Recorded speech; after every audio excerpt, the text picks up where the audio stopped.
everybody, I'm Carmen Shenk and I'm the tiny house foodie, and I'm here to talk to you about shrimp and grits, which is one of my very favorite dishes.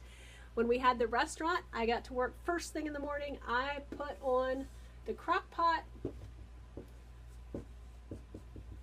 and I got started with the grits first thing in the morning because you want them to be so rich and creamy and wonderful by the time it's ready to serve in the evening. And then the next thing I would do is a saute pan for the onions, and I would caramelize them till they're sweet and brown and just so amazingly delicious. And then I would throw them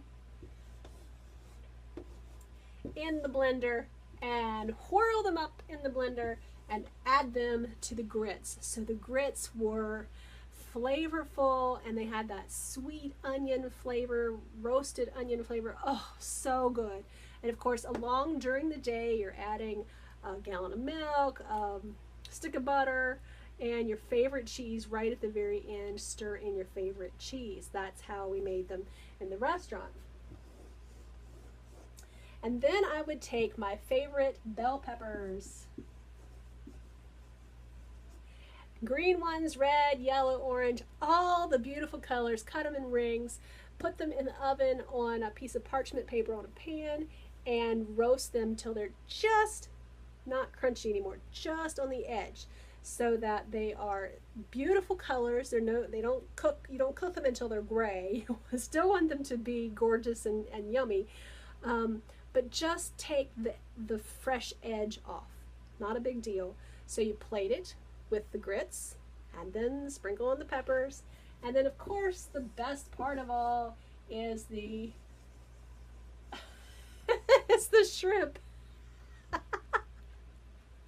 That's my shrimp. Can you tell? Okay, so like I said, you plate it with the grits in the bottom of the bowl. You add the bell pepper rings on top of that, and then saute the shrimp and put them on the top. So that's how we made it in the restaurant, and that's the way I really love shrimp and grits. However, when you move to the tiny house environment, there are a number of strategies that you need to employ to make that work. First of all, use less dishes so that you need less dishes. 2 saute pans, a crock pot, a blender, and a pan. And that doesn't even count the dish that you serve it in, okay? It's too many dishes. It's too many dishes for a tiny house. Plus, in our house, there's not space for these appliances. Second of all, the second strategy for changing your recipe to work in a tiny house, get rid of the appliances. If you are off-grid, you're not going to want to have that extra power going out. So, oh, and the third one, don't let me forget this because this is probably the most important. In a tiny house like ours, 125 square feet, if you use a slow cooker or you have a pot simmering away on the stove, just like I love to do in the winter, to have a pot of soup on the stove simmering away, it makes it smell good, it's so homey and wonderful. Yeah, but you're putting a lot of moisture into the air in your tiny house, and you may cause a mold problem, which is not cool in a tiny house because it can get really bad really fast. So in our kind of space, 125 square feet, some of the smaller ones, even up I think to 200 square feet, you really don't want a slow cooker, and you don't want to simmer things on the oven, on the range for a long time. So how do you make the tiny house version? Less dishes, less power, and less moisture in the air. How do you make tiny house shrimp and grits? I'll show you. Come along with me to the tiny house foodie kitchen and I will show you how.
That's good.